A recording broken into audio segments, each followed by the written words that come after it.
Então, como é sabido de todos, dia 8 de março, amanhã, é comemorado o Dia Internacional da Mulher. E nós sabemos da importância dessa data também, né, em relação às conquistas que nós mulheres já alcançamos, e ainda outras muito mais difíceis, machismo estrutural e outras questões também relacionadas às diferenças de gêneros. Então, vamos dedicar esse mês a vários eventos. O primeiro evento de hoje é uma palestra com a professora Fernanda Rocha. Nossa querida professora está convidada a tomar assento.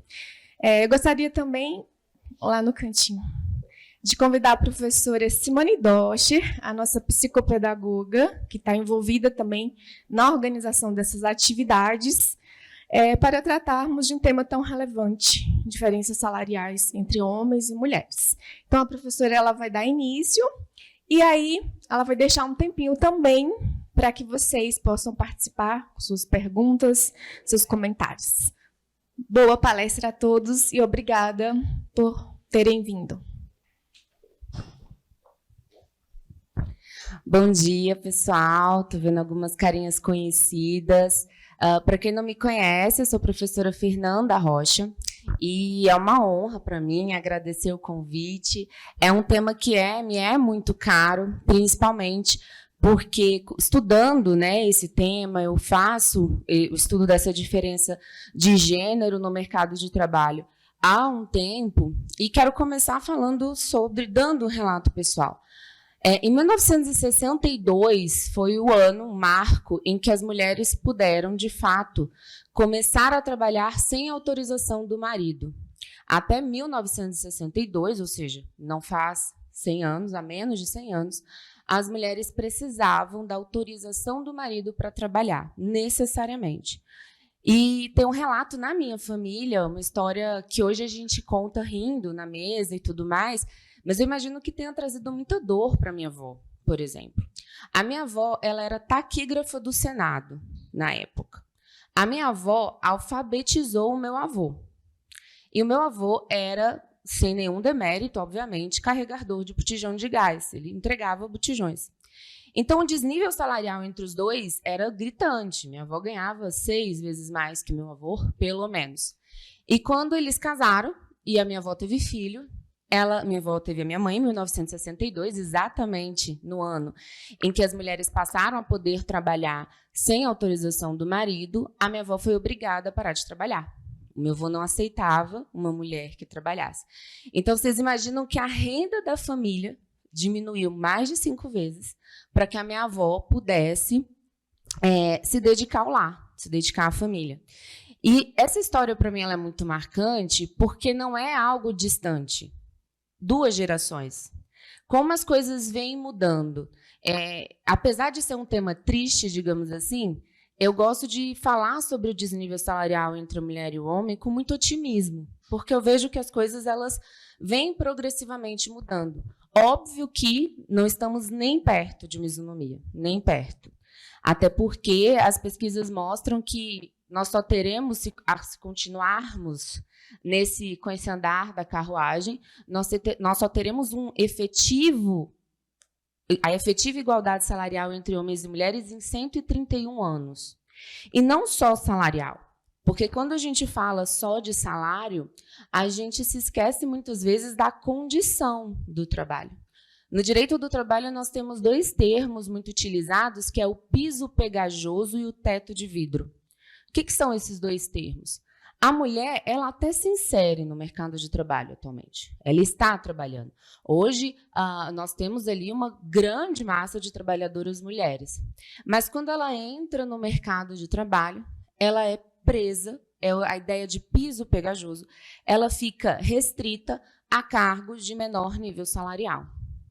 E isso não só no mercado privado. Basta a gente olhar para o Poder Judiciário. Quando a gente vai analisar os aprovados em concurso público, a gente tem uma maioria de mulheres em muitos cargos. Quando a gente vai olhar quem está passando para juiz, para defensor, para Ministério Público, nós temos uma boa parte de mulheres. E isso não é representado nos órgãos de cúpula. Basta a gente olhar para o Supremo Tribunal Federal. Basta a gente olhar para o STJ e para os tribunais, para analisar quem está ali como desembargador atualmente.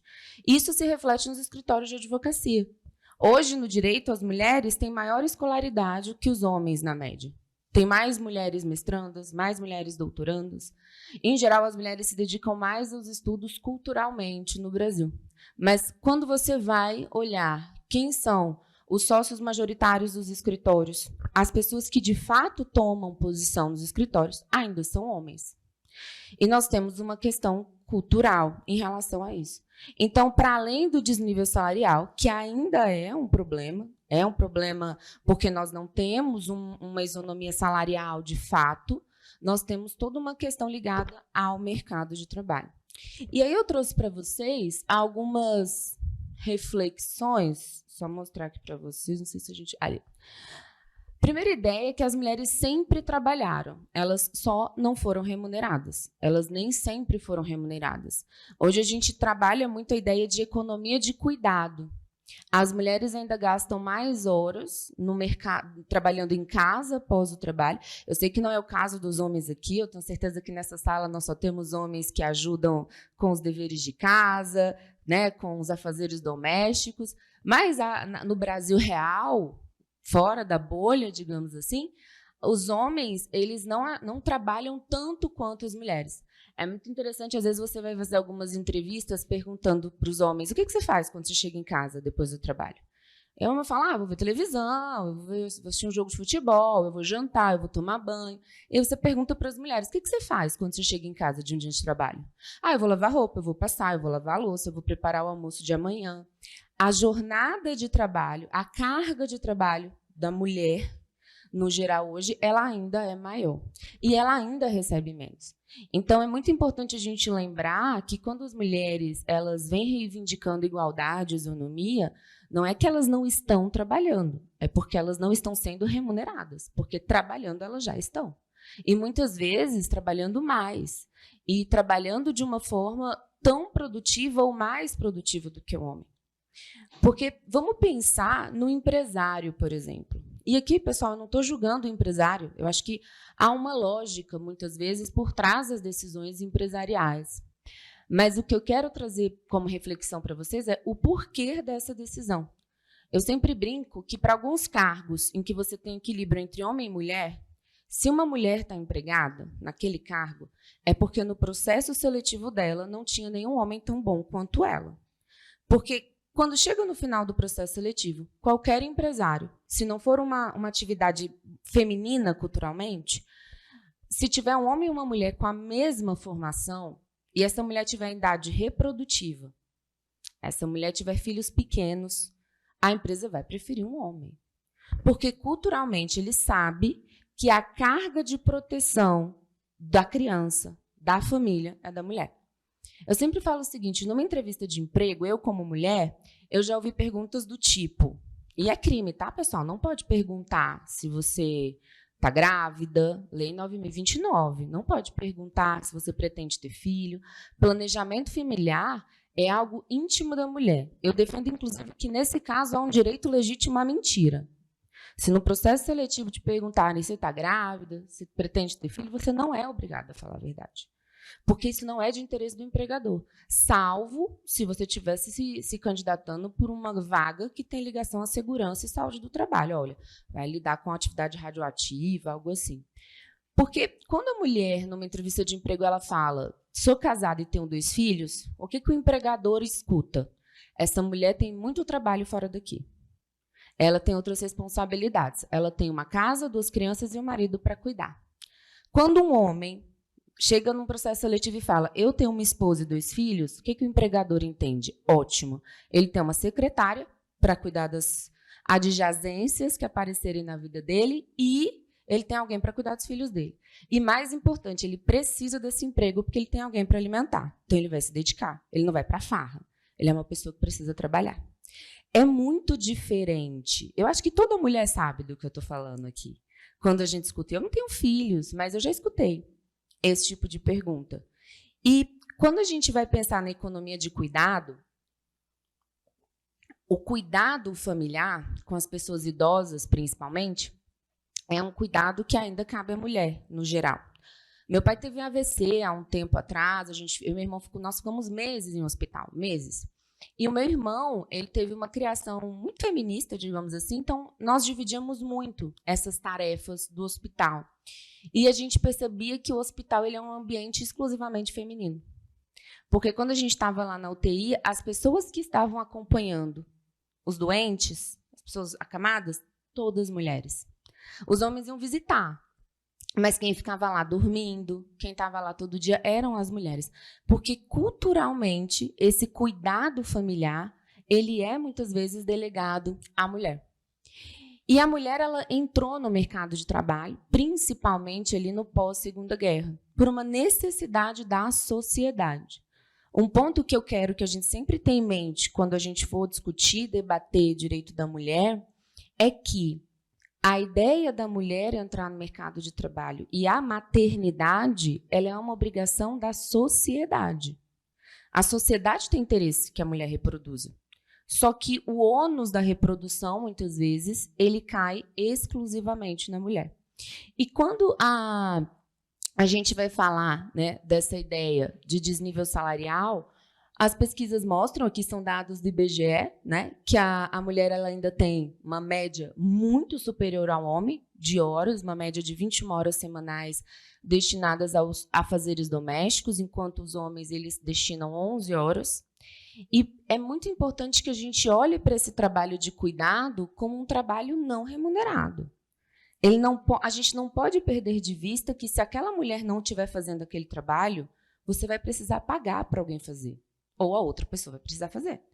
E se a gente estiver falando de uma criança, alguém vai ter que fazer, não tem opção. E isso custa tempo de vida, tempo de trabalho. E muitas vezes isso não é monetizado, tá? Eu sempre gosto de lembrar o artigo 227 da Constituição, que ele vai falar que é dever da família, da sociedade, cuidar da criança. A sociedade como um todo, a família, tem interesse que crianças sejam geradas, que a sociedade reproduza. Só que a sociedade não dá o devido cuidado dessa criança. E é sempre bom lembrar que a Constituição agora ela deixa muito claro, a obrigação com o cuidado da família não é uma obrigação da mulher, é uma obrigação da família. É uma obrigação da sociedade. Por isso que a gente fala em licença maternidade. Muitas empresas, e por mais que as empresas elas não tenham o ônus econômico, uma vez que quando a mulher ela vai gozar a sua licença maternidade, a empresa paga o salário maternidade, mas a empresa tem o reembolso da Previdência Social. Então, financeiramente falando, não geraria necessariamente esse custo. Só que por trás dessa ideia, a gente tem uma ideia de função social da empresa e um retorno. Há esse reembolso. Podemos discutir como é feito o reembolso, se ele é devido, se ele é adequado, se ele tinha que ser direto, se ele não tinha que ser direto. O problema é, quem arca com o custo final dessa licença maternidade é a mulher. Porque foi feita uma pesquisa, pessoal, muito, muito boa. Nos países nórdicos, principalmente, nós temos alguns países europeus que a gente tem 1 ano de licença maternidade. Os 6 primeiros meses é para a mulher, para garantir a amamentação, e o segundo semestre é para o homem. E foi feita uma pesquisa, Suécia, Suíça, Noruega, óbvio, uma outra realidade, tá? Mas qual é a ideia por trás dessa licença maternidade tão ampla e também para o homem? Quando o homem passa a também ter licença maternidade, ele passa a ter uma maior responsabilidade com aquela criança. E no mercado de trabalho, a mulher ela não é tão discriminada contra o homem, uma vez que os dois agora têm o mesmo ônus. E aí perguntaram aqui no Brasil o que os homens achavam disso. Os homens não gostam dessa ideia. Por quê? Muitos homens têm muita restrição em deixar um ambiente de trabalho por 6 meses. E eles perguntam coisas que para a gente é óbvia e parece que eles nunca se colocaram no nosso lugar. Porque na entrevista eles falam assim, ué, mas e aí, se alguém tomar o meu lugar? E a repórter, pois é, toma o nosso quando a gente volta. E como é que eu vou progredir na carreira? Pois é, a gente também deixa de progredir, porque 6 meses, gente, no mundo corporativo é muita coisa. 6 meses para a gestão de uma empresa, as cadeiras rodam. E não tenha dúvida que rodam mesmo. E o homem ele tem essa sensação de que ele não quer se afastar 6 meses. E aí, com os brasileiros especificamente, também eles falaram algo que me lembrou muito o que minha mãe falava quando a gente era criança. Quando minha mãe estava de férias, estava eu e meu irmão derrubando a casa, ela falava assim, nossa, eu não vejo a hora de trabalhar para descansar. Não vejo a hora de voltar para o trabalho, para descansar de vocês dois, suas pestes, tipo isso. E o homem sabe disso. Ele sabe que ele cansa muito mais dentro de casa, cuidando de 2 bebês, por exemplo, do que trabalhando. Muitas vezes, essa licença maternidade, para o homem também, a paternidade, ela não avança, porque o próprio homem se finge de bobo. E muitas vezes não quer arcar com o custo. Porque ele nesses países em que você tem 1 ano, com 2 semestres de licença maternidade para cada, o ônus é o mesmo para os 2. A gente precisa trazer, e eu fico muito feliz quando eu estou falando sobre direito do trabalho da mulher para homens. Porque quando a gente pede isonomia, principalmente nós que hoje somos consideradas uma minoria no mercado de trabalho, não uma minoria numérica, mas uma minoria em relação a direitos, digamos assim, a gente precisa que os homens se conscientizem, porque ou eles se conscientizam e assumem o ônus de reduzir um pouco seus privilégios para você ter uma igualdade, ou não vai haver igualdade. Porque a gente vem caminhando a passos lentos, estamos caminhando. Basta a gente ver a diferença que eu falei para vocês da minha avó, que é de uma geração que precisava da autorização do marido para trabalhar, para nós agora. 2 gerações, mudamos para caramba. Mas a mentalidade, ela ainda não é a necessária. Ela ainda não é suficiente para a gente conseguir essa isonomia. Eu amo essa matéria da revista Crescer, que fala que marido estressa mais que filho. E é só perguntar para qualquer mulher casada. Não estou falando que é o caso dos maridos dessa sala, que eu tenho certeza que não estressam suas esposas. Mas fora dessa sala, tem muito marido que dá mais trabalho que filho. E eu converso com algumas amigas casadas e elas dizem isso de verdade. Meu marido me dá mais trabalho que meu filho. Meu marido me demanda mais que meu filho. Isso é surreal. E eu vejo, de fato, assim, eu tenho uma amiga que eu falo, nossa, eu queria uma esposa que nem você. Porque ela é uma secretária do marido dela. Resolve tudo. Agenda, médico, sabe secretária? E eu falo, gente, meu sonho é ter uma esposa que nem você. Porque, de fato, é uma secretária. E a gente precisa que os homens tenham essa noção. É uma mudança, muitas vezes, radical para alguns. Mas eu percebo, principalmente, considerando que eu estou dentro de sala de aula há 10 anos, e eu vejo mulheres de todas as idades. Eu tenho alunas tanto de 20 e poucos anos, como alunas de 50, 60 anos. E a gente vê uma mudança de mentalidade muito grande. A gente percebe que as mulheres jovens hoje, elas, obviamente, dão uma atenção muito maior à carreira. E elas não aceitam e não se submetem mais a determinadas situações. Isso é muito bom. Mas é muito importante que os homens eles percebam e peguem para si essa responsabilidade familiar. Porque quando a gente vai falar da prole, da família, esse ainda é o maior entrave para a mulher no mercado de trabalho. Ainda é o cuidado com os filhos, tá? Aqui é uma pesquisa sobre a licença maternidade, né, remunerada. Então, nós temos países ali, ó, que chegam a ter 366 dias pagos, ou seja, 1 ano de licença maternidade. Nós temos 120, nós estamos um pouquinho abaixo da média, mas nós temos uma licença maternidade dentro da média da América Latina. Óbvio que uma licença maternidade de 1 ano, ela precisa ser arcada pela Previdência Social para diminuir cada vez mais os ônus da empresa. Isso é também muito importante. É muito importante que o Estado e a Previdência Social se organize para retirar esse ônus da licença maternidade diretamente das empresas. Não obstante, as empresas têm uma função social. Porque entrar no mercado de trabalho para uma mulher, muitas vezes, essa questão da licença maternidade ainda é um entrave. Então, o que acaba sendo um método de proteção, muitas vezes é enxergado, é enquadrado como uma forma de restrição ao mercado de trabalho. Por isso que a evolução e os países, principalmente nórdicos europeus, eles caminham no sentido de garantir a mesma proteção para homem e mulher, a mesma estabilidade provisória para homem e mulher, pós-parto, por exemplo, para garantir que o homem tem o mesmo custo no mercado de trabalho. E só assim as mulheres vão ser vistas da mesma forma. Para além, obviamente, do que nós já vamos falar, das questões culturais, né? Mulher, quando ela é mais assertiva, ela é grossa, que tem todas essas diferenças que a gente vai trabalhar. A gente precisa lembrar que a misoginia, o preconceito contra a mulher, é a forma de discriminação mais antiga da humanidade. Ela é a primeira forma de discriminação. É a mais antiga que se tem notícia.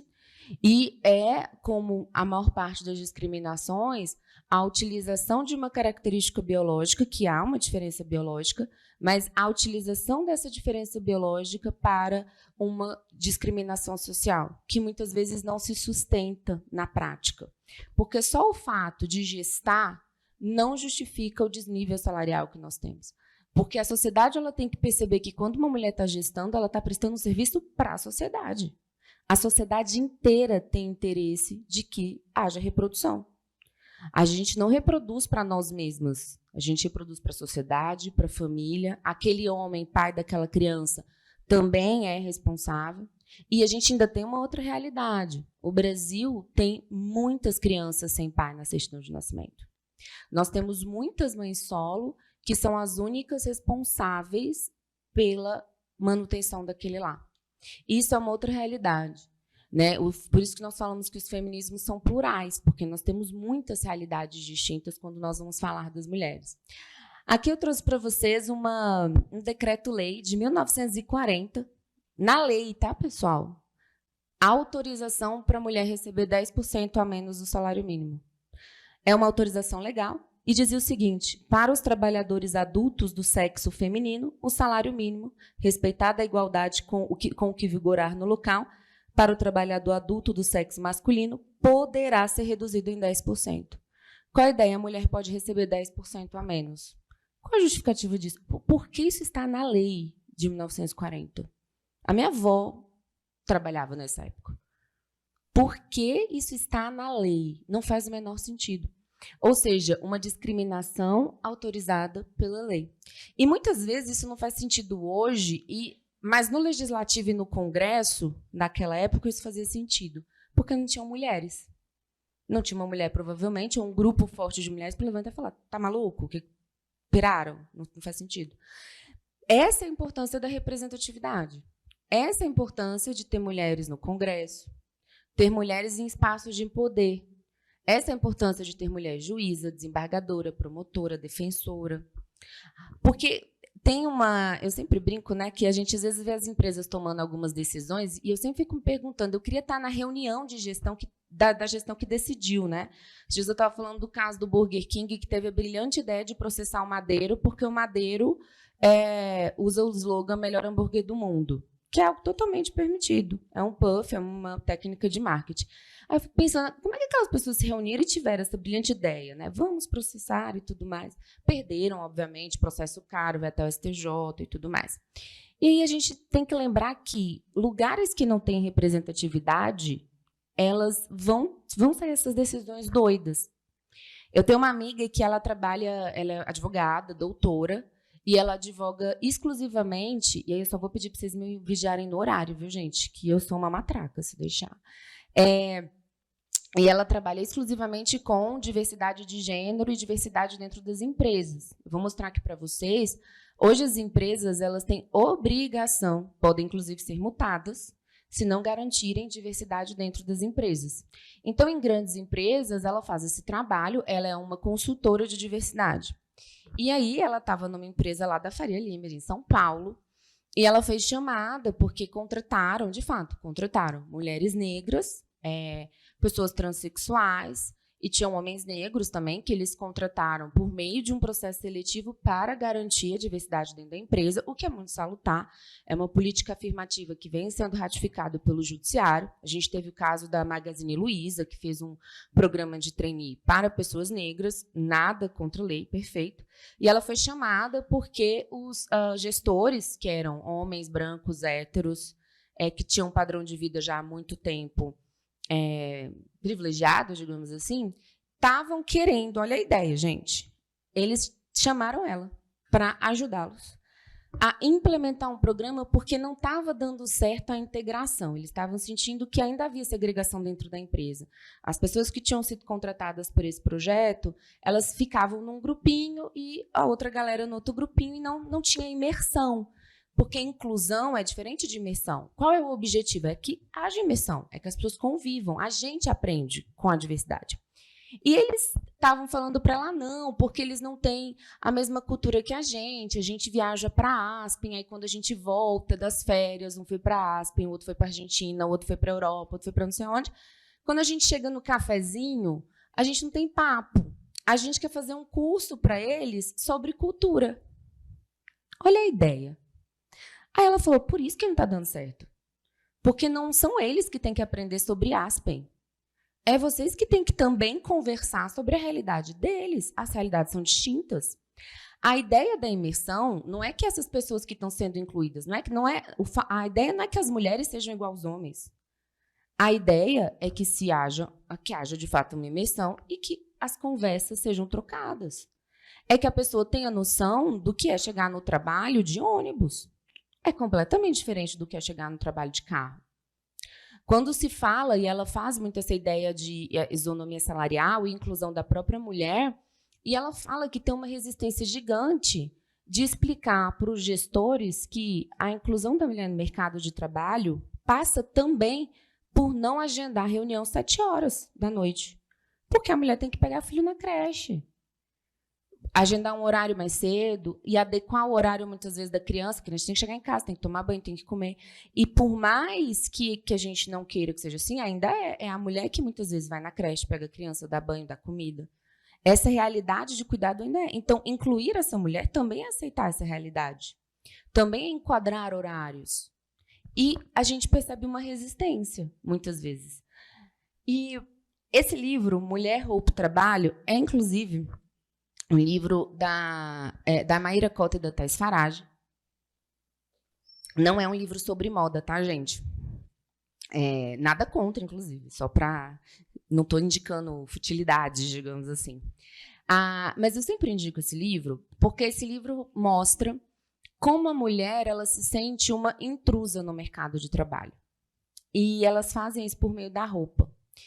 E elas falam muito o seguinte, quando a mulher vai entrar no mercado de trabalho, o primeiro obstáculo, se a gente for pensar no judiciário, não tinha banheiro no STF feminino para as ministras. Né? Então, primeira coisa, olha, eu já não pertenço a esse lugar. Eu estou aqui, não tem nenhum banheiro para mim. Algo que é básico. Aí ela começa a pensar, e elas vão falando um pouco e analisando casos de advogadas que foram barrados no judiciário, que é uma sensação que toda mulher tem. O mercado de trabalho ele é feito para a gente se sentir uma intrusa.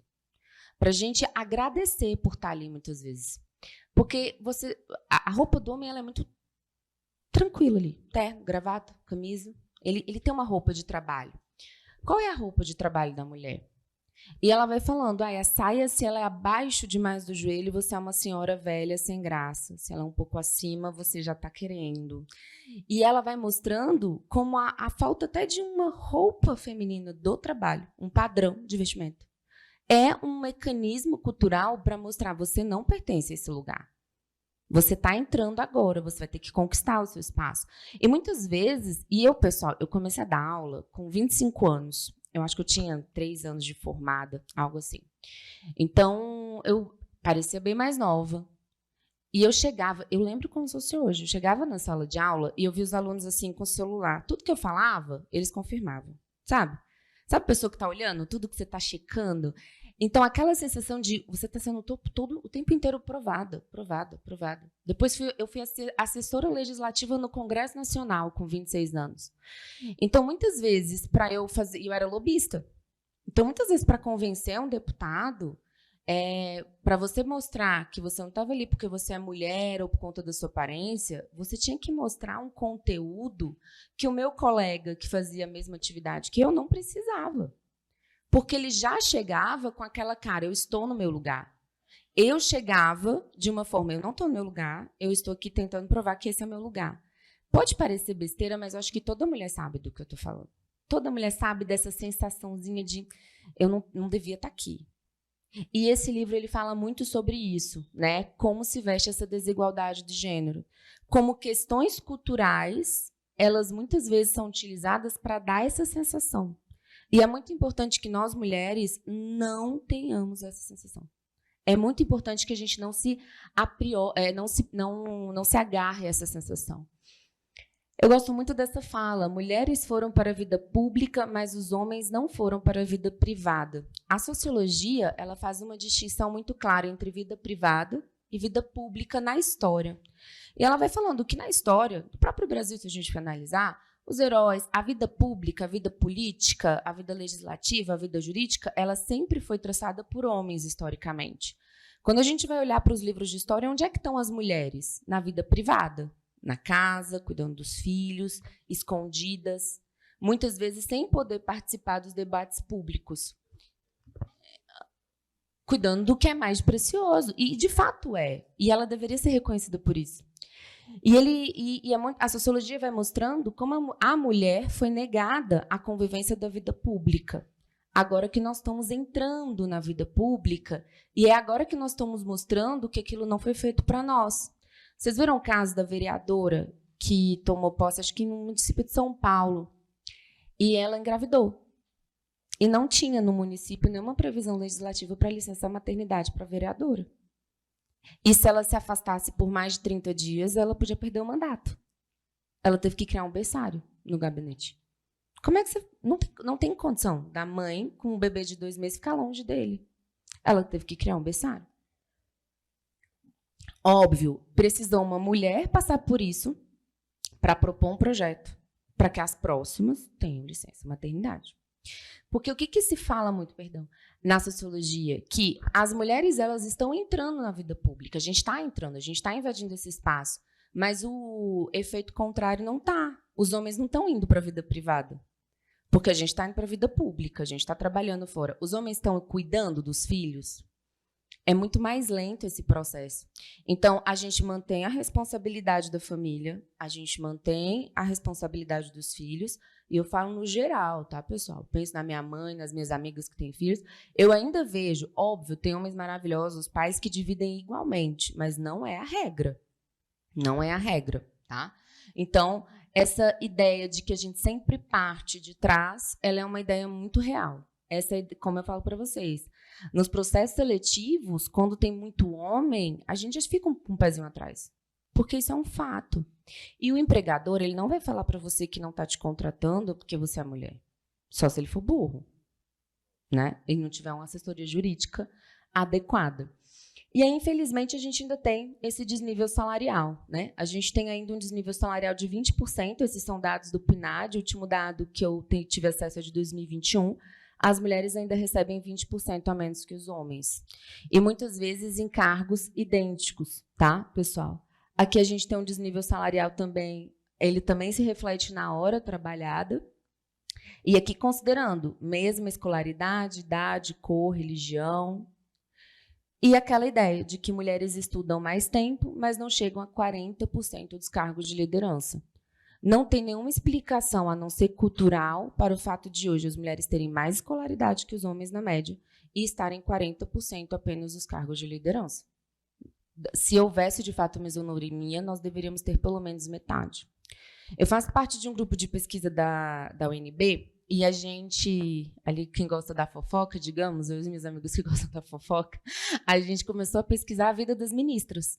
A gente foi pesquisar a vida pessoal das ministras, mulheres do judiciário que chegaram a cargos de poder.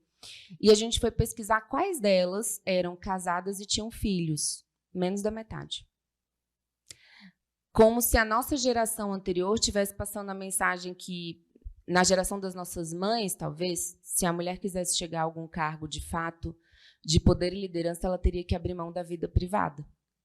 Porque todo homem já abre mão dessa vida privada porque tem uma mulher cuidando para ele. Mas e quando você é mulher e não tem ninguém para cuidar da sua vida privada?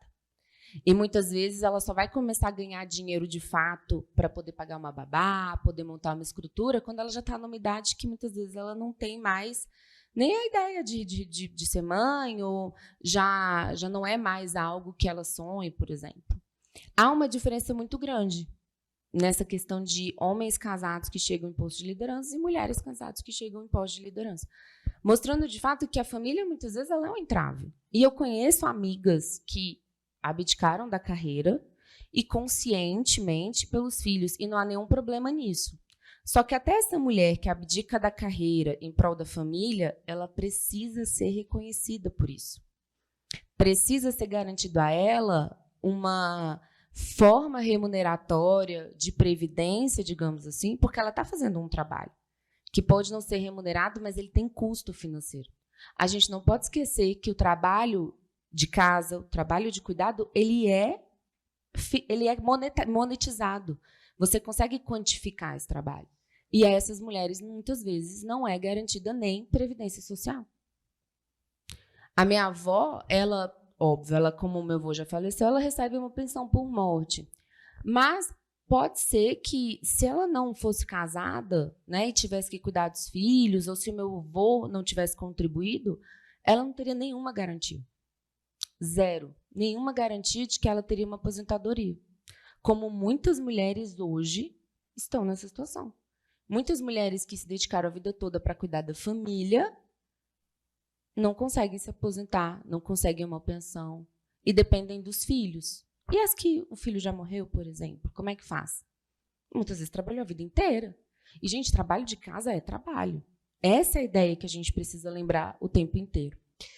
E aí, quando a gente vai falar desse desnível, né, entre homem e mulher no mercado de trabalho, a gente não pode esquecer da interseccionalidade.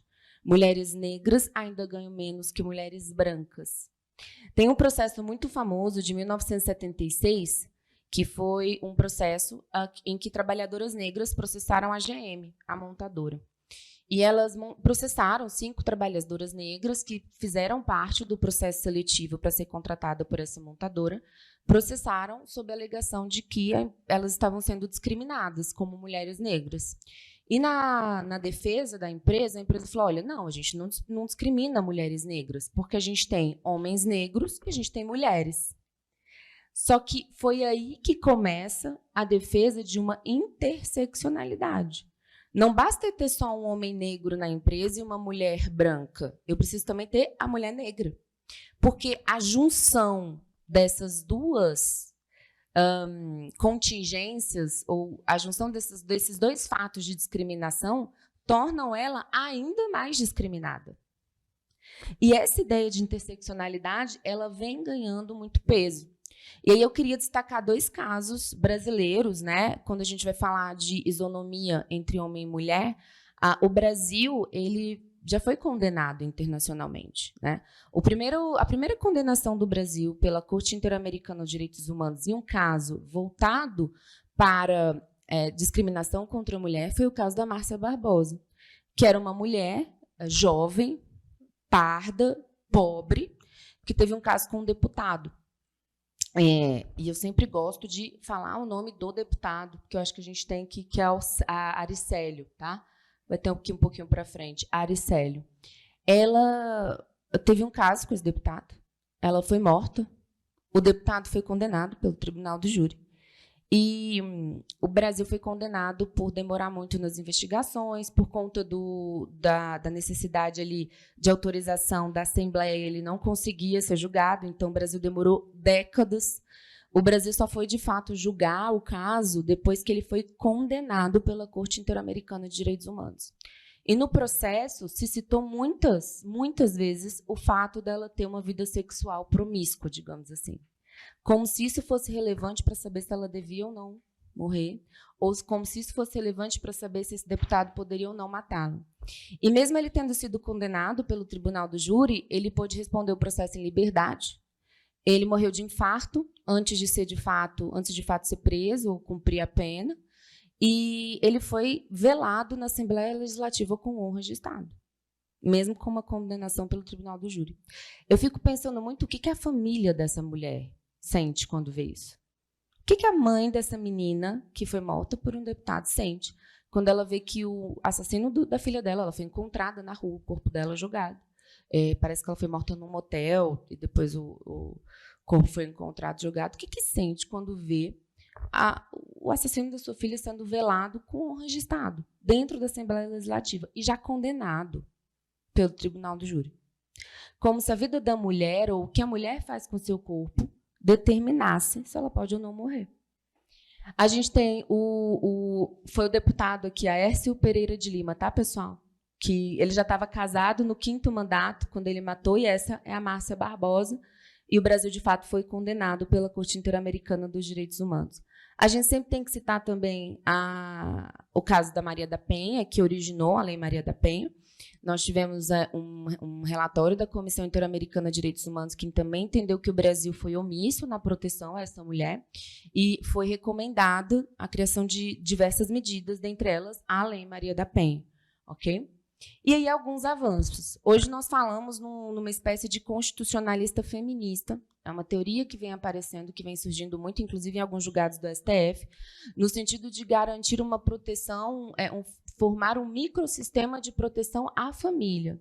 Então, nós sempre temos a ideia ali, quando nós vamos falar de uma mulher em juízo, por exemplo, a gente precisa lembrar que hoje o judiciário ele vem dando uma atenção muito especial a isso, tá? Inclusive, o caso da Márcia Barbosa, eu cito ele porque uma das recomendações foi que o Brasil adotasse protocolos para julgamento com perspectiva de gênero. E hoje nós temos o protocolo para julgamento com perspectiva de gênero, que é obrigatório pelo CNJ, deve ser observado. Então, o juiz deve zelar para que a advogada seja respeitada, para que todas as mulheres que estão ali no processo, que estão como testemunha, como vítima, como acusadoras, elas tenham essa lupa da perspectiva de gênero utilizada, para que ela seja protegida enquanto mulher. Quando a gente fala no constitucionalismo feminista, a gente tem como marco a Lei Maria da Penha, que é uma lei de extrema relevância. A gente passou e essa expressão, constitucionalismo feminista, aparece no recurso extraordinário do STF, que determinou a obrigatoriedade de oferecimento de creches e pré-escola para mulheres mães. E é muito louco que se fale muito que as mulheres têm direito à creche e pré-escola. Não são as mulheres, a família, a criança. Parece que é um privilégio que estão garantindo a nós, quando toda a família tem interesse que aquela criança tenha uma creche. Tem uma mulher que trabalhou na minha casa, a Sônia, que a gente tem muita relação, né, com a minha família até hoje. Ela não trabalha mais, hoje ela fez um curso técnico, ela trabalha em uma outra função. Ela estava fazendo uma graduação e ela estava super feliz. E ela já tinha mais de 40 anos. E, óbvio, né, por vários motivos, ela parou de tomar pílula porque ela achou que com 40 anos ela não engravidava mais. E ela engravidou de um menino de 19. E esse menino não tem condição de pagar pensão, não tem condição de ajudar em nada.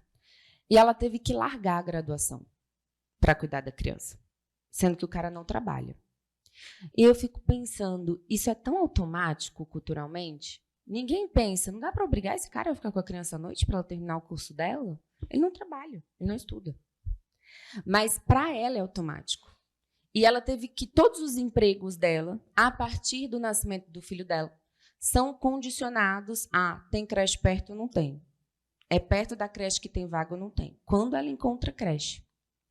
E você coloca essa mulher numa situação muito complicada, porque se ela não puder trabalhar, como é que ela sobrevive? E como é que ela vai trabalhar se ela não tem onde deixar o filho? Ela não tem nenhuma rede de apoio, não tem familiar, nada. Como é que ela fica? E creche pré-escola, o STF bateu o martelo. É um direito constitucional. Tem que ser garantido. Porque sem creche, a mulher não consegue trabalhar. Ou vocês acham que todas as mulheres conseguem pagar R$2.000 de creche? Hoje uma creche particular está por aí, não está?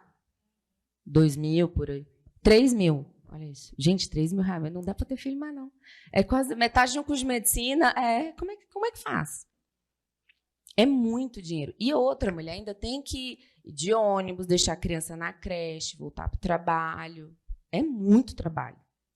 Dentro dessa ideia de constitucionalismo feminista, né, Em 2021, também por meio de uma adesão do STF na DPF 779, só em 2021 é que, de fato, se bateu o martelo sobre a impossibilidade de usar como tese de legítima defesa a defesa da honra.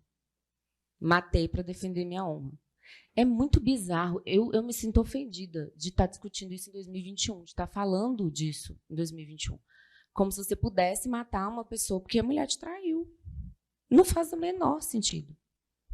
Se a gente for fazer um paralelo com o caso da Márcia Barbosa, que foi morta por um deputado, e o deputado não respondeu, e não estou defendendo a Flor de Lis, tá, gente? Longe de mim. Mas a Flor de Lis matou o marido, ou mandou matar, ou é acusada, e ela perdeu o mandato assim, ó.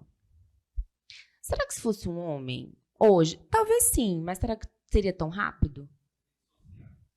Sim, mas eu acho que o fato de ser uma mulher matando o marido causa mais ojeriza do que se fosse um marido matando uma mulher ou alegando que ela traiu, por exemplo. Está mais banalizado. E muita gente alega isso. Não estou defendendo ela, ela tinha que perder o mandato mesmo, né? Inclusive está noiva, sei lá, um corajoso, né? Um homem de coragem. Esse eu acho que é um homem de coragem. Enfim. Esse é macho. Esse é. Oi. Pode falar.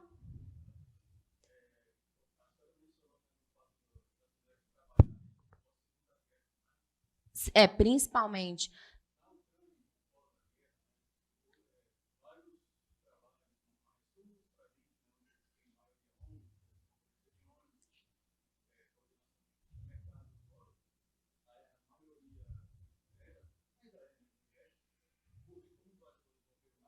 Sim. Sim. Não, houve uma campanha durante a própria Segunda Guerra para que as mulheres fossem para esses postos, porque os homens estavam na guerra. Então, de fato, foi um efeito colateral da guerra, digamos assim, uma aceleração da mulher no mercado de trabalho em postos que antes ela não ocupava. Exatamente por essa ideia. A gente precisa que alguém fabrique arma, alguém tome conta da sociedade enquanto os homens estão na guerra. Digamos que foi um efeito colateral, tá?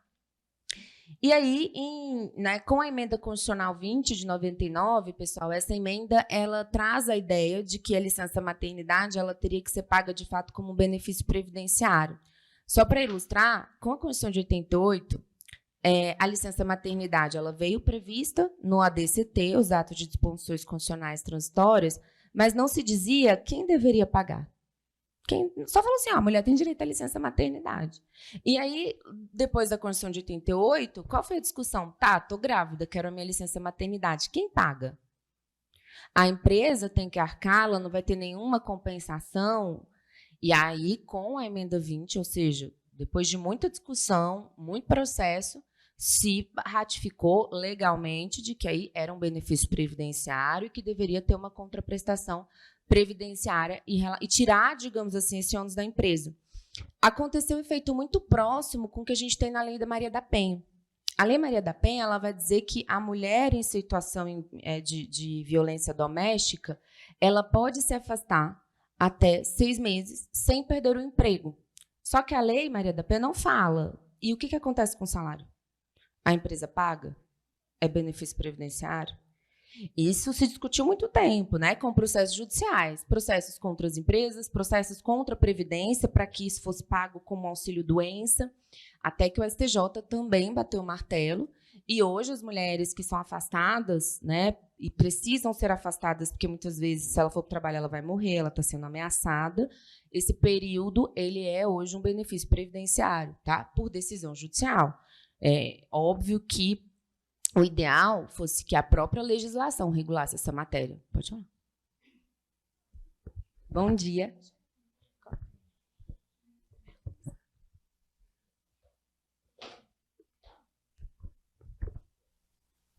Bom dia a todos. Né? Professora Fernanda, o que acontece? sou filho de mulher, né? Não tem como não ser. E sou apaixonado por todas as mulheres que me rodeiam. E concordo que as mulheres, no mercado de trabalho, elas são mais desenvolvidas do que homens. Sou comerciante, tenho 20 anos. E hoje em dia o quadro de funcionários que eu tenho, né, de pessoal, é feminino. Mas eu me assustei com um fato que aconteceu ano passado, né? E concordo que, não sendo serviço de força, a mulher faz muito melhor do que o homem, assim, por 20 anos de experiência no comércio. Mas recentemente eu tive uma colaboradora que ela, gestante, engravidou, normal, né? Tirou a licença maternidade. E, interessantemente, no Brasil, nós temos mais de 50% do comércio, ele é de pequenas e médias empresas. Antigamente, você descontava num dos impostos que a gente, comerciante, paga, se não me engano, é o... Hã? Não, no Simples não. Não, ele desconta no INSS. No INSS, porque são diferentes. Estava tentando lembrar o nome. E antigamente a funcionária ficava de licença maternidade, ou a empresa pagava, em contraprestação era descontado no INSS. Beleza.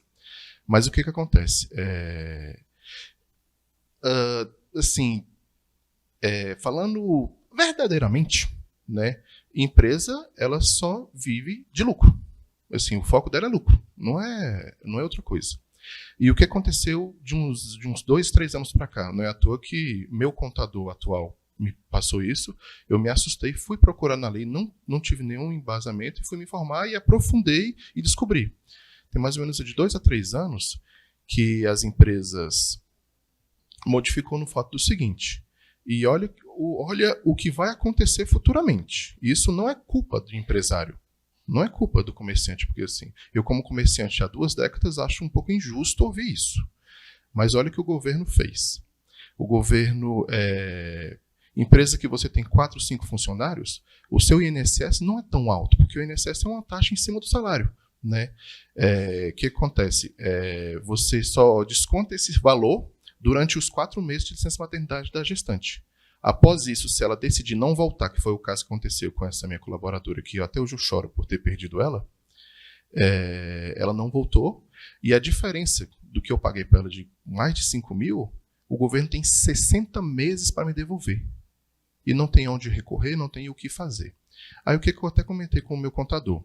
Falei, beleza, eu tenho algumas colaboradoras, né, nesse mesmo vida fértil, e se todas engravidarem de uma vez? Então, assim, eu vou ter que pegar 5, 6 pessoas, dar licença maternidade, contratar 5, 6 pessoas, vou ter que pagar 14 pessoas, de 10 a 14 pessoas, e como é que a empresa vai sobreviver? E 60 meses para receber? Então, assim, muitas das vezes comenta-se que o empresário é ruim. Não é, porque assim... E passei a pesquisar sobre isso, né? Assim, eu me aprofundei nesse assunto porque assim, eu achei um absurdo o que o governo está fazendo, porque... Tirando o serviço de peso, a mulher faz muito melhor. Faz muito, muito, muito melhor a situação. Então, assim, é prejudicante para o comércio. Então, assim, concorda comigo? Assim, uma situação... Sim, sim.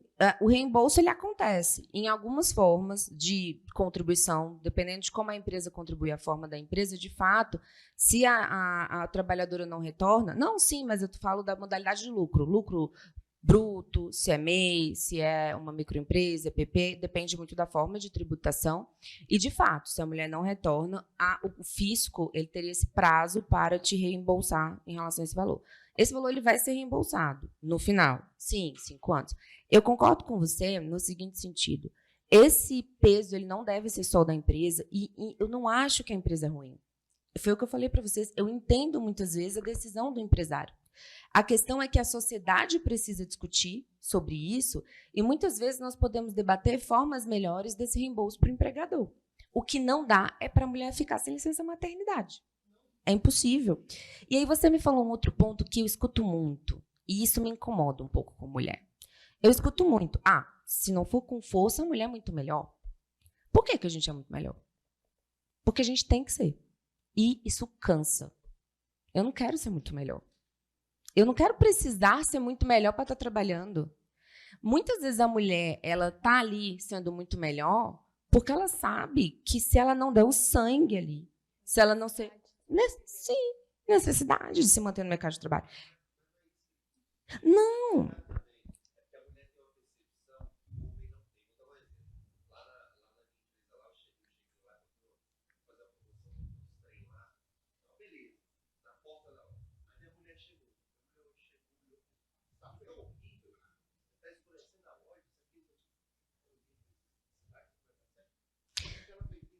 Não, eu concordo.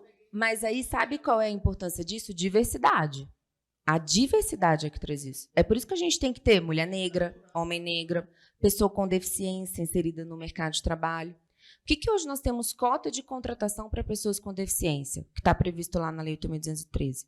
Para garantir diversidade. A diversidade, pessoal, hoje, ela é vista não como um direito da pessoa com deficiência, não apenas como um direito da mulher, da pessoa negra. Ela é vista como um direito da sociedade. A sociedade enriquece com essa diversidade, pelo que você falou. Pessoas diferentes olham para aquilo e têm uma percepção. Muitas vezes, se você tem um trabalhador negro na sua loja, ele vai olhar para uma publicidade que você fez e vai falar, isso aqui é racista. E, às vezes, se você só tem trabalhadores brancos, você não vai ter essa percepção e você vai ser cancelado na internet quando aquela publicidade sai. E a gente vê muita publicidade que você fala, quem teve essa ideia? Que brilhante. Falta de diversidade. Mas o fato da mulher sempre ser, a mulher é melhor, a mulher ela é mais produtiva, a gente não quer ser mais produtiva. A gente só quer ser igual. Cansa ter que ser melhor, cansa, é exaustivo. Então, muito cuidado com essa ideia de que a mulher é melhor, a gente é melhor hoje em muitas coisas, de fato, acho que somos, porque a gente precisa ser. E a gente está lutando para não precisar ser. Essa é a ideia. A gente precisa dos homens nessa luta, de verdade. Se os homens não abrirem esse olhar, a gente vai demorar mais para ter isonomia.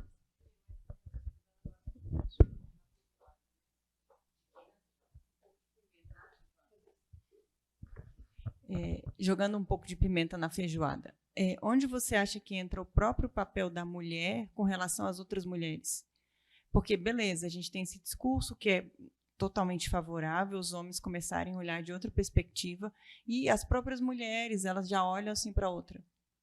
Elas já embarreiram, elas criticam, competem, ou aquela não está. Então, dentro mesmo, né, entre as mulheres, existe essa discriminação, se a gente pode dizer assim, ou esse preconceito. Eu acho que a gente também poderia, né, começar a voltar os olhos para a gente entre nós, né? Os homens, independente de onde a gente esteja, sempre teve essa presunção que eles são mais unidos, entre aspas, né, que a gente. E aí, numa situação que é crucial de defender uma igualdade, a minha irmã é conselheira do CAF, não tem licença maternidade lá. Agora, ela teve uma reunião agora esses dias para buscar, porque as mulheres entravam de gestação, mandado de segurança. E elas com esse medo, se eu não for reconduzida e se eu perder, não tem licença maternidade, não tem, no órgão do governo federal. Então, precisa se unir as mulheres, não é uma briga, não é para criar um litígio, mas é para todo mundo se voltar e se fortalecer o lado, e a gente vê isso dentro das próprias mulheres. E aí eu acho que a gente também poderia mudar um pouco a visão. Não criar só com os homens, você tem que fazer isso, você tem que fazer aquilo. E a gente, o que a gente pode fazer entre nós? Eu também não sei a resposta, assim, não sei, estou levantando só a bola.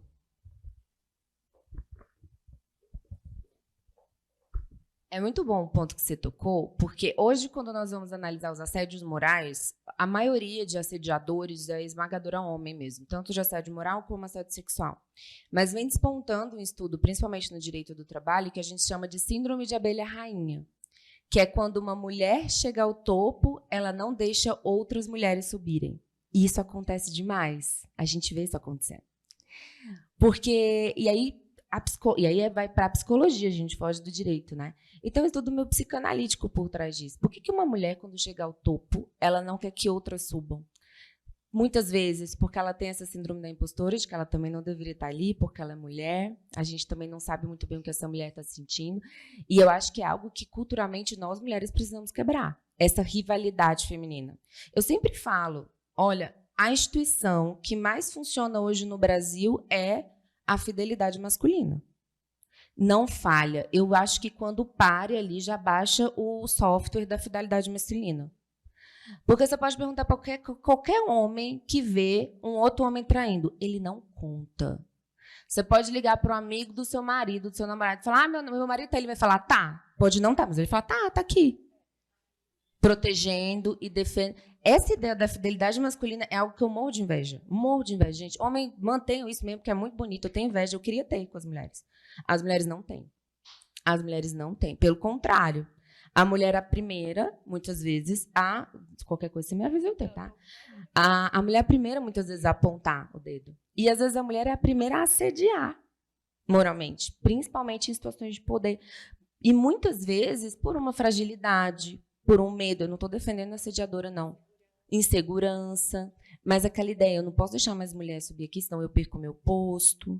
Eu cheguei até aqui porque eu sou brava, eu sou sargenta, eu brigo mesmo, eu tenho uma postura masculina, né? E aí a mulher, quando ela começa a ser mais assertiva, ela é arrogante e tudo mais. Então ela veste uma carapuça mesmo. É lamentável também, né? O que é lamentável é escutar de algumas mulheres, eu prefiro trabalhar com homens, né? Então forma equipes inteiras, né, formadas apenas por homens, porque alega é mais fácil trabalhar com homem. Então, essa questão que você mencionou da percepção feminina, né, de detalhe, às vezes também incomoda, né, incomoda socialmente. Mas eu queria te dizer que não existe evidência científica nenhuma, não tem um gene que diga que a mulher é mais perceptiva. Porque se você estiver diante da geladeira e a sua esposa falar assim, pega o feijão para mim, você vai querer a localização geográfica do feijão, mas a cerveja você sabe onde está. Então, é uma questão de preferência.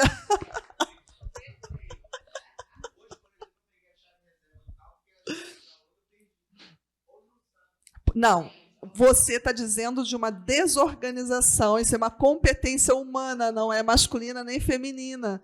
Nós estamos falando de uma competência humana, tal qual o cuidado, que é um cuidado que deve ser da família, o cuidado para um outro ser humano é um cuidado do ser humano e não da mulher ou do homem. Esse ponto é muito importante, que a gente tem que ter cuidado para a gente não colocar nossos defeitos no gênero. Por exemplo, eu sou uma pessoa extremamente barbeira, eu falo isso, meu carro só não bateu no teto, ele está batido em todos os lados, ralado, sou barbeira, mas não é porque eu sou mulher, é porque eu sou barbeira. Eu sou daquela que, se meu carro estiver fazendo barulho, eu aumento o som. Quando ele parar, eu vou resolver. Alguém vai resolver para mim. Mas é porque eu, Fernanda, é uma incompetência minha. Não é porque eu sou mulher. E sabe por que não é porque é mulher? Sabe por que mulher não é barbeira? Porque seguro para mulher é mais barato. E seguro não tem nenhum preconceito de gênero. Seguradora não é discriminatória, ela olha para número. E ela analisa os dados. Mulher bate menos que homem. Mulher cuida... Meu filho, pelo amor de Deus... Sim, mas por que mulher é bárbara? É cultural. Não é gente. Eu não sou cuidadosa. Essa questão é muito cultural. E olha aqui a pesquisa. 100 anos depois, ciência não vê diferença nenhuma entre o cérebro da mulher e do homem. Não há evidência científica de que mulher é mais criativa, é mais cuidadosa. É cultural. Pode haver uma diferença na vida do dia a dia? Sim, mas é cultural. Sim, ela impõe. A cultura impõe. Gente, mas é uma pesquisa científica, não cabe acordo ou discordância. A gente pode até olhar para a cultura, mas o que a gente está dizendo é, isso é cultural. Por causa da força da cultura. Para você ver como é a força do senso comum, né? Você mesmo diante de uma evidência, você diz, isso não é verdade. Eu não concordo. Mas é uma questão... A diferença, mas é uma questão... Depende da mulher, viu? A gente só está falando que ela vem da cultura. E se ela vem da cultura, ela pode ser atualizada. Ela pode ser modernizada. Pode. Que é o que a gente está tentando fazer. A gente está tentando mostrar que as mulheres elas podem muito mais do que elas podem, e que a gente não quer ser exigida a mais do que um homem é exigido. Isso é muito chato, isso é exaustivo. E aí, continuando, aqui a ideia da licença, tá? Em relação à Maria da Penha, né? A mulher que está em situação de violência doméstica, ela vai ter o auxílio-doença, um benefício previdenciário, ou seja, o judiciário retirou esse encargo das empresas. Então, a mulher, quando ela vai se afastar, ela vai para uma casa-abrigo, que ela está com medo de morrer, ela pode pedir esse benefício previdenciário por 6 meses, tá? E aí, para a gente fechar, nós tivemos, estou trazendo aqui para vocês algumas medidas, né, que nós temos, tanto legislativas quanto do judiciário, para tentar alterar essa realidade. Porque, muitas vezes, essa alteração cultural ela tem que ser imposta, ela tem que ser forçada para a gente acelerar o processo. E uma dessas mudanças é o julgamento com perspectiva de gênero. O CNJ publicou e, por meio de resolução do CNJ, esse protocolo ele é obrigatório. E é no protocolo do CNJ que nós temos os conceitos de interrupting, isso está no protocolo do CNJ. E esse protocolo do CNJ, vamos falar de cada uma desses mecanismos, ele inclusive qualifica o interrupting, o mansplaining, o browprating, o slut shaming, o gaslighting, essas expressões estão no protocolo e todas elas são qualificadoras para assédio moral no trabalho. Então, hoje, se você é advogada trabalhista, por exemplo, um advogado trabalhista, você pode utilizar esses conceitos do protocolo do CNJ como uma motivação, como uma característica para demonstrar atitudes assediadoras. E as empresas, hoje, elas têm obrigação de educar seus funcionários. O que é o interrupting? É aquela situação em que toda mulher sabe que acontece. A gente é recorrentemente interrompida. Tem um vídeo, depois você joga aí no Google, da ministra Carmen Lúcia, interrompida. Joga assim no YouTube ou no Google. Ela, presidente do Supremo, não estava conseguindo falar porque os ministros interrompiam ela toda hora. Teve uma hora que ela teve que parar e ela teve que falar, gente, eu preciso falar. Eu sou uma mulher e vocês estão me interrompendo. E isso acontece demais, não acontece? A gente está falando, o homem se sente no direito de interromper sem que a gente possa concluir.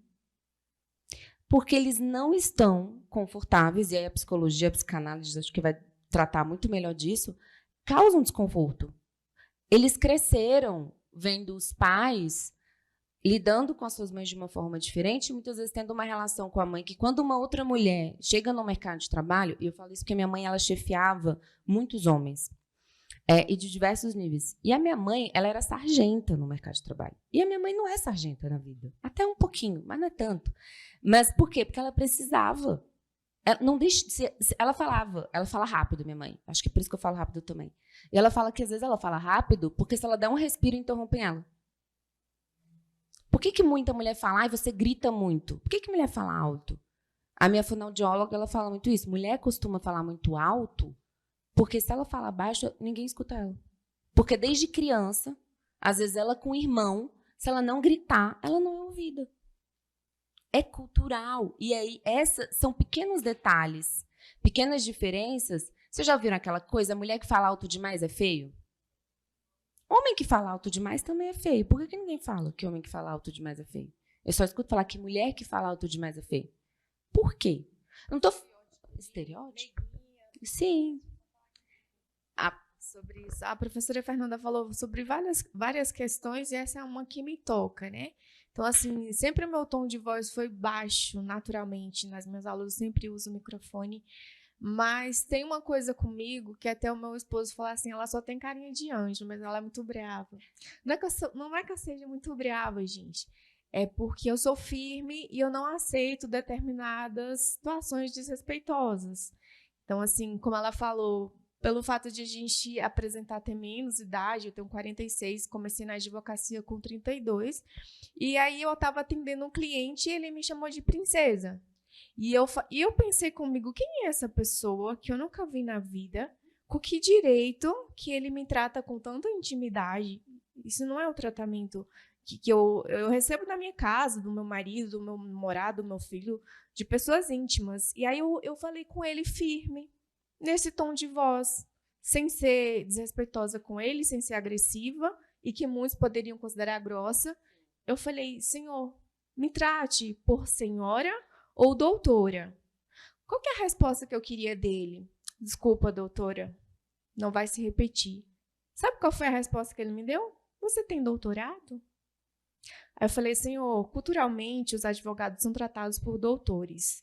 Se o senhor continuar fazendo isso, para por aqui nosso trabalho. Não vou dar mais continuidade. Então, assim, a gente não pode aceitar realmente determinadas situações. Isso não nos torna pessoas grossas, somos assertivas. Em muitas outras situações, poderia ficar aqui relatando questões de diferença quando você está pleiteando um direito do seu cliente, de ser interrompida, né, de não ter atenção. Então, são situações que a gente vivencia, né? Então, acho que o nosso tempo está acabando, né, professora? A gente queria estar aqui mais, é um assunto muito importante. E aí eu queria abrir a palavra para as outras pessoas, né? Quem quiser levantar a mão, que eu vou aí levar o microfone para vocês. Tivemos algumas participações aqui na frente, mas posso também levar o microfone aí para o fundão, para que todo mundo traga ali alguma impressão, algum comentário. Se não, temos mais uns minutinhos. A professora Lorivane me fez lembrar um caso que eu acho que pode ajudar todos vocês. Eu estava advogando para uma jornalista e ela fazia a cobertura da transposição do Rio São Francisco. Era a atuação dela dentro da empresa. E o chefe dela mandava e-mails para ela, por escrito, chamava ela de Miss São Francisco. Todo mundo passou a chamar ela de Miss São Francisco. E ela sofria várias situações assediosas, ela realmente sofria um assédio moral e sexual dentro do trabalho. E o juiz virou para a gente na audiência e falou assim, doutora, mas ser chamada de Miss São Francisco não ofende ninguém, é um elogio. Aí que eu percebi, o homem não tem noção de que você está trabalhando quando você é chamada de Miss. O que dá a ideia de Miss, gente? Não é mulher bonita e burra? E ela era muito bonita. Quando você é chamada de Miss no mercado de trabalho, de forma pejorativa, e mesmo que não seja pejorativo, pessoal, ninguém chama um homem no mercado de trabalho de gato, de príncipe. Eu nunca chamei um juiz de príncipe. Eu nunca cheguei do nada e chamei um advogado de príncipe. Quando você, mulher, é chamada de Miss no mercado de trabalho, dá a ideia de que estão ressaltando muito mais a sua aparência física do que a sua profissão, do que o seu exercício profissional. Isso ofende. E essa empresa não foi condenada pelo juiz, mas o tribunal reformou. Então, muito cuidado, quem é empresário, com as atitudes que às vezes você não acha que é assediosa, e são. Isso está no protocolo do CNJ. Interromper a mulher. O mansplaining, que é explicar para a mulher aquilo que ela sabe. Esse livro, Os Homens Explicam Tudo para Mim, é excelente. Ele conta a história de uma mulher que escreveu um livro, uma tese de doutorado, e estava numa festa, e o cara começou a explicar a tese de doutorado dela para ela. E ela falava, não, mas não é assim. E ele discordava. E ela, não, mas a tese é minha. Não, é enlouquecedor, gente. Por isso que a gente é chamada de louca. Só para terminar esses termos, esse termo, o broprating, que está lá na resolução do CNJ, é quando o homem se apropria da ideia de uma mulher. Já aconteceram com isso, vocês, mulheres? Você está numa reunião, você dá uma ideia, aí vem um homem, pega a sua ideia, fala de outro jeito e fala que é dele. Quantas vezes isso não acontece? E aí, quando você fala, todo mundo fala, vamos ver. Aí, quando é um homem que dá ideia, todo mundo bate palma. A mesma ideia. Também é um mecanismo de assédio, tá? A ideia de slut shaming, que é a mulher ser julgada pela sua vestimenta, pela sua vida sexual. E o gaslighting, que é chamar a mulher de louca, manipular. Tentar fazer com que a mulher pareça doida, que ela está desequilibrada. E falar, não, se acalma, você está gritando demais. Se acalma, você está desequilibrada. Toda mulher que já foi chamada de louca alguma vez, histérica, descontrolada. Né? A senhora está nervosa, a senhora se acalme e depois a gente conversa. A senhora dormiu bem? A senhora está de TPM? Nunca perguntem para uma mulher se ela está de TPM, tá, gente? Que aí sim você aciona uma ira. Beleza? Obrigada, viu, gente?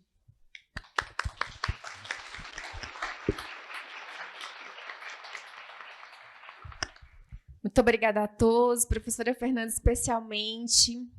falou maravilhosamente bem. Obrigada a todos pela atenção. Antes da gente sair para o intervalo, eu só gostaria de chamar a professora Silvana Costa, porque ela vai explicar um pouquinho sobre uma campanha que se iniciará por esses dias, campanha Sorriso de Mulher.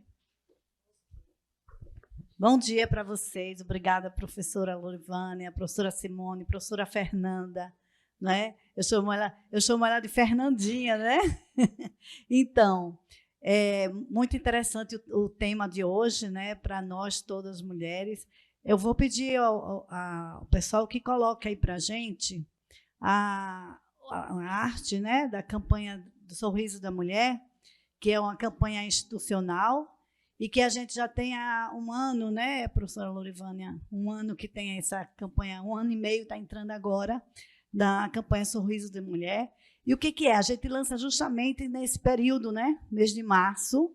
Então, a gente vê aí que até o dia 22, começando hoje, até o dia 22 de março, a gente pede para vocês trazerem desodorante, né, um sabonete, uma pasta, uma escova, enfim, algo que dê para você, que a mulher, né, a maquiagem principalmente, né, porque a maquiagem vai fazer a mulher ficar melhor. Muitas vezes ela está em casa trabalhando e não tem tempo, né, professora, para se arrumar um pouquinho. Então, é um mimo que a gente faz todo ano, né, nesse período de março. E aí a gente conta com a colaboração de todas vocês e todos vocês, principalmente os homens, né? Traga homem, pergunta aí para a sua mulher que você gosta, que é que eu posso dar para uma pessoa assim? Ah, traz sabonete, traz o que você... Pode ser roupa, sapato, tal, né? Pode ser usado também, que esteja em bom uso, né? Possa ser usado tranquilamente. Então, tragam. É só chegar, entregar na portaria aqui desta unidade, e se quem estiver na outra unidade da Asa Sul, tá bom? E aí a gente vai deixar a mulher mais poderosa, né? Mais linda, mais cheirosa, mais animada. Então, é isso que a gente quer, que a gente faça essa campanha aí valer, tá? E até o dia 22 de março, por favor, porque eu acho que é numa sexta, e na segunda a gente está entregando para a Casa Azul. A Casa Azul Felipe Augusto, lá de Samambaia, que é nossa parceira já há 12 anos. Ela vai fazer no dia 24, se eu não me engano, para as mulheres, vai repassar, e tem fotos e tudo mais que a gente bota no nosso painel e nas redes sociais, vocês vão ver, então, o seu produto, né, seu carinho sendo entregue também para essas mulheres que são como nós, né? Só não tem muito tempo, às vezes não tem condições, né, financeiras, e a gente vai ajudar isso, tá bom? É isso, muito obrigada, parabéns a vocês pela palestra tão bem ministrada aqui pela professora Fernanda. Tá bom? Obrigada. Bom, gente, me coube aqui a finalização do evento, agradecendo a participação sempre muito competente da professora Fernanda, com quem já tive a oportunidade, inclusive, de trabalhar mais próximo, né? E gostaria de convidar, nesse momento, antes que vocês partam, que todas as mulheres fiquem de pé, né, por gentileza, gente, as mulheres de pé, né? E eu gostaria de pedir a todos uma salva de palmas para todas as mulheres que estão aqui hoje representando o Uniprocesso.